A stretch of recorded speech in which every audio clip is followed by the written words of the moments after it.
di sini saya akan mengedukasikan sebuah video tentang moderasi beragama sebagai salah satu bentuk pemenuhan tugas KKN Bebaskan dari Rumah.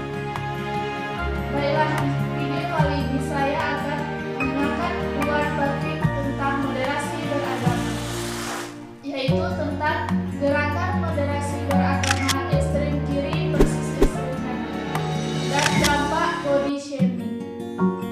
Nah, sebelum masuk ke videonya, saya akan menjelaskan sedikit terlebih dahulu apa itu moderasi beragama.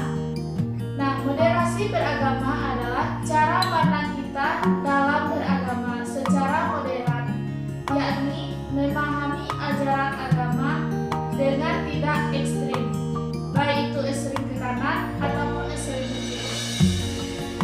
Itulah sedikit penjelasan dari saya tentang apa itu moderasi beragama.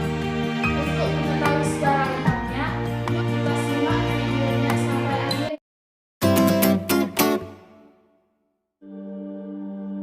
Tindakan mengejek atau berkomentar negatif terhadap keadaan fisik atau tubuh seseorang memang sedang ramai di media sosial.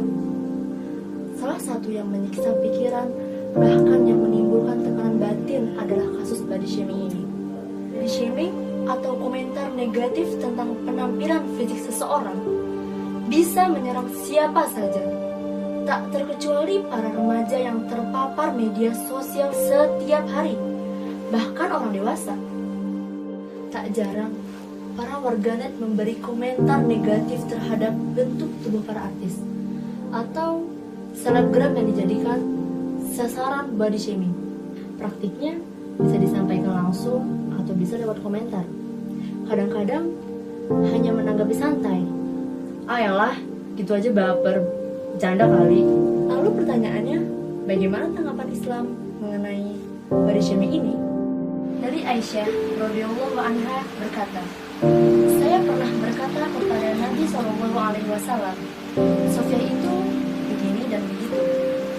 Rawi selain Musaddad berkata, Aisyah itu bermaksud mengatakan bahwa Sofia pendek. Maka Nabi SAW kemudian berkata, sungguh kamu telah mengucapkan suatu kalimat yang seandainya kalimat tersebut dicampur dengan air laut, niscaya ia akan mengubah rasanya. Saya juga pernah menirukan seseorang.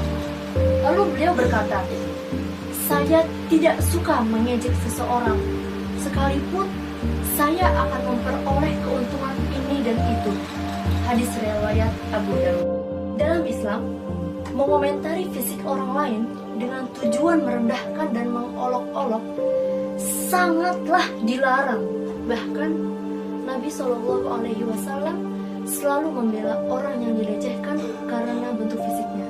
Jika seorang remaja telah menjadi korban body shaming, mengalami kekalutan, terpuruk, disinilah dibutuhkannya peran intim orang tua. Membangun kebiasaan, menjalin komunikasi yang baik, bisa membantu anak terhindar dari perasaan menghantuinya itu. Sayangnya, tidak semua orang tua berperan demikian. Lebih mirisnya, beberapa orang tua juga menjelekkan anaknya karena masalah fisik. Namun juga melakukan survei terhadap 300 wanita muda.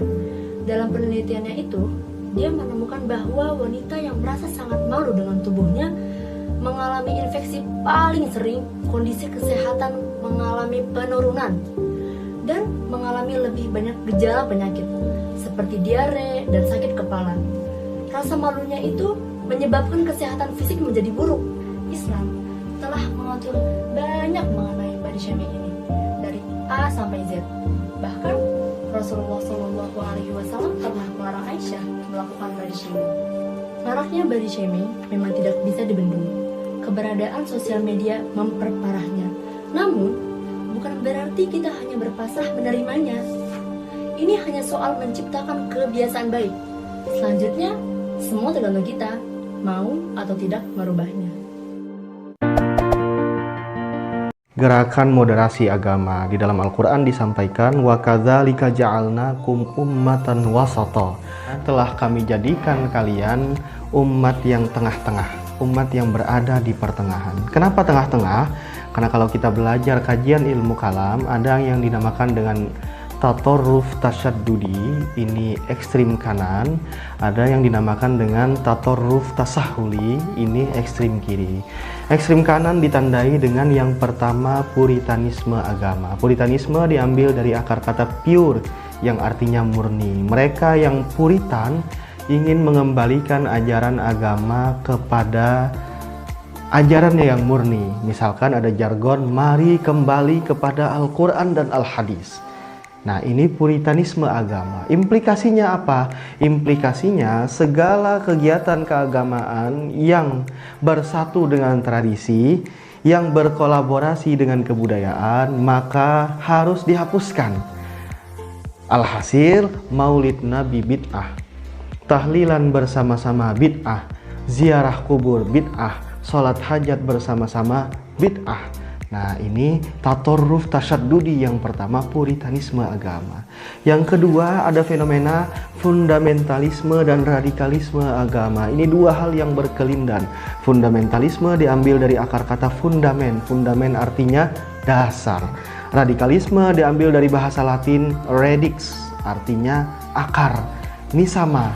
Nah, tapi satu tingkat di atas puritanisme, karakteristiknya adalah takfiri, senang mengkafir-kafirkan, mengkafirkan demokrasi, mengkafirkan nasionalisme, mengkafirkan ideologi Pancasila. Demokrasi kufur, nasionalisme kufur, Pancasila kufur. Yang menganut sistem ini, mereka yang demokrat, mereka yang nasionalis, mereka yang Pancasilais, maka mereka adalah kafir. Ini fenomena fundamentalisme dan radikalisme agama. Dan ada yang lebih atas, yang ketiga, ya, level yang tertinggi, namanya irhabi. Dia biasa mengambil ayat Al-Quran, waman lam yahkum bima anzalallah faulaika humul kafirun. Mereka yang tidak berhukum dengan hukum Allah, maka mereka kafir, lalu halal darahnya boleh dibom. Nah, ini tatorruf tasyaddudi, ini di sebelah kanan. Ada ekstrim kiri namanya tatorruf tasahuli, biasa ditandai atau biasa disebut liberalisme.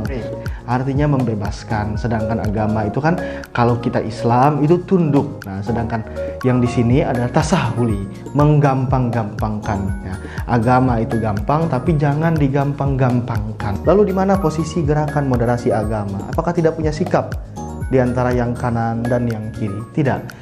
Gerakan moderasi agama itu berpegang teguh kepada kebenaran, akan tetapi sikapnya yang pertama tasamuh, penuh toleransi. Yang kedua tawassut dan i'tidal, ya, berpegang kepada keadilan. Yang ketiga tawazun, seimbang. Itulah sedikit video dari saya, semoga bermanfaat dan terima kasih telah menonton. Jangan lupa untuk